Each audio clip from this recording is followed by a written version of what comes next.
Dans cette vidéo, nous allons voir comment vous pouvez installer Python avec Anaconda sur Windows. Pour ce faire, dans le moteur de recherche de votre choix, vous tapez Anaconda Windows. Puis vous allez sur le premier lien juste ici, docs.anaconda.com, Installing on Windows.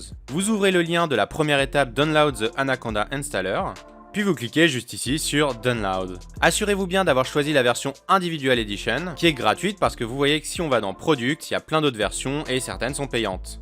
Ensuite, vous attendez que le téléchargement se termine juste ici, ça fait à peu près 500 mégas. Et lorsque c'est fait, vous ouvrez l'exécutable en cliquant dessus. S'il ne s'affiche pas juste ici dans le bandeau des téléchargements en bas de la page, vous pouvez faire CTRL-J sur Google Chrome pour ouvrir la liste des téléchargements. Et ensuite, vous avez juste à cliquer sur l'exécutable. Vous suivez ensuite la procédure d'installation en cliquant sur Exécuter, puis Next. Ensuite, vous acceptez les conditions d'utilisation, encore Next. Vous pouvez changer le dossier de destination, puis ensuite vous faites Next. À ce moment-là, vous avez la possibilité de rajouter Anaconda au pass. Je ne vais pas rentrer dans le détail de s'il faut le faire ou pas, mais concrètement, si vous le faites, c'est plus simple. Mais en tout cas, si vous le faites, faites-le en connaissance de cause. Donc renseignez-vous un minimum avant sur ce qu'est une variable d'environnement. D'ailleurs, j'ai fait une vidéo sur le sujet si ça vous intéresse.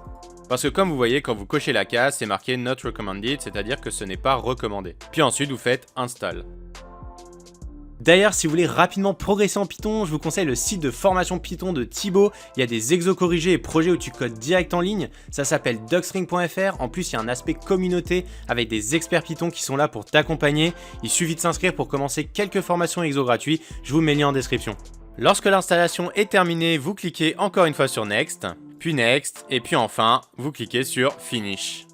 Voilà, maintenant que l'installation est terminée, si vous allez dans la barre des tâches dans l'onglet Recherche juste ici et que vous tapez Anaconda, eh bien vous avez les différentes applications Anaconda, notamment le prompt, mais également le navigateur. Le prompt Anaconda, c'est un terminal dans lequel vous allez pouvoir installer les librairies Python notamment, mais faire également d'autres choses, comme par exemple gérer les environnements, en les activant ou les désactivant, et tout ça en ligne de commande. Mais vous avez également le navigateur qui permet de faire à peu près la même chose, mais avec une interface graphique. C'est également dans les navigateurs que vous allez pouvoir ouvrir les différentes applications, comme par exemple Jupyter Notebook, Spider, PyCharm, etc. Si vous souhaitez avoir un overview d'Anaconda et de l'interface, et comment l'utiliser, je vous renvoie la vidéo en description.